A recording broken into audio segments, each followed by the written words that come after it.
Do you ever sometimes feel like you are lost for words? Sometimes you don't know what to say or find the right words to tell your students? Well, I have a solution for that. Hello, my name is Chris Austria, a retired reading and literacy teacher and a superintendent from the United States, now based in the Philippines. So, teachers, there are times in class that we find it difficult to say the right words, especially if English is not our first language. A lot of times we struggle to express what we want to say, and this sometimes create confusions with our students.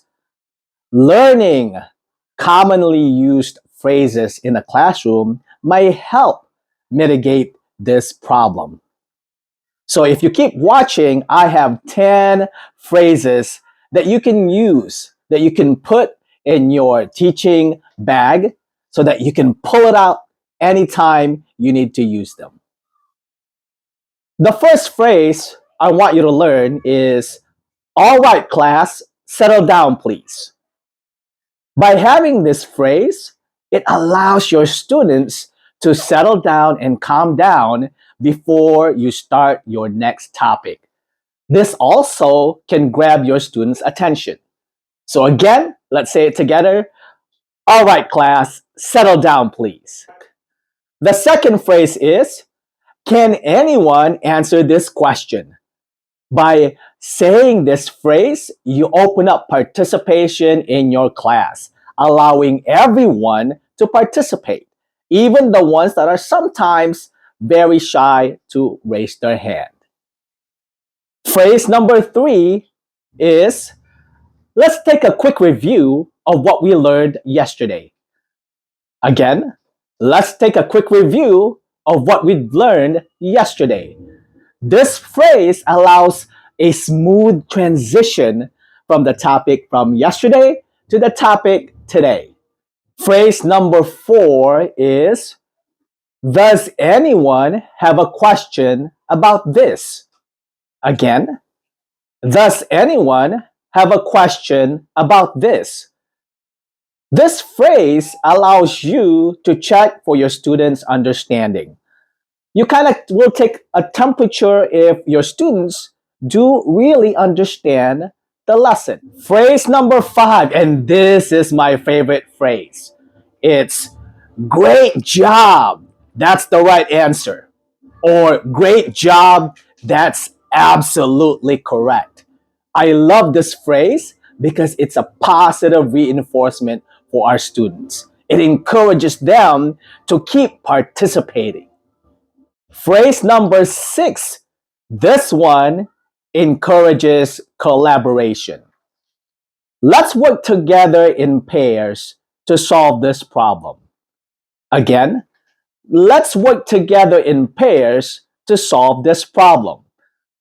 So, this phrase, as I told you, encourages collaboration among the students. That's why it's very, very effective in getting the students involved. Phrase number seven, and this one comes in close second as my favorite phrase. Don't be afraid to make mistakes. That's how we learn.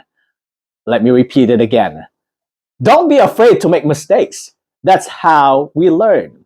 This phrase is actually very important to have because it promotes that your classroom is a safe environment, especially for those students who are low learners or those students who have special needs.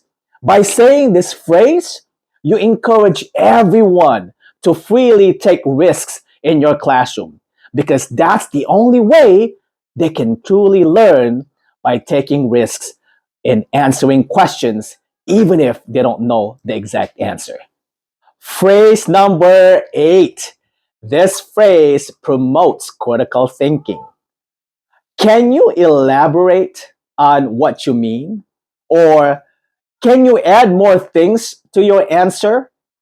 By asking this phrase, you encourage the students to support their answer. And when you ask students to support their answers, you're actually promoting critical thinking. Phrase number nine, Take a few minutes to complete this individually. Or take a few minutes to complete this worksheet individually. Now, this phrase promotes individuality or individual work. It allows the students to kind of take back and reflect on what they've learned and then put it on paper. Phrase number 10, the last one. Now, you need to say this without any exception. Before we go away, what are the key takeaways on today's lesson? Again, before we go away, what are the key takeaways on today's lesson?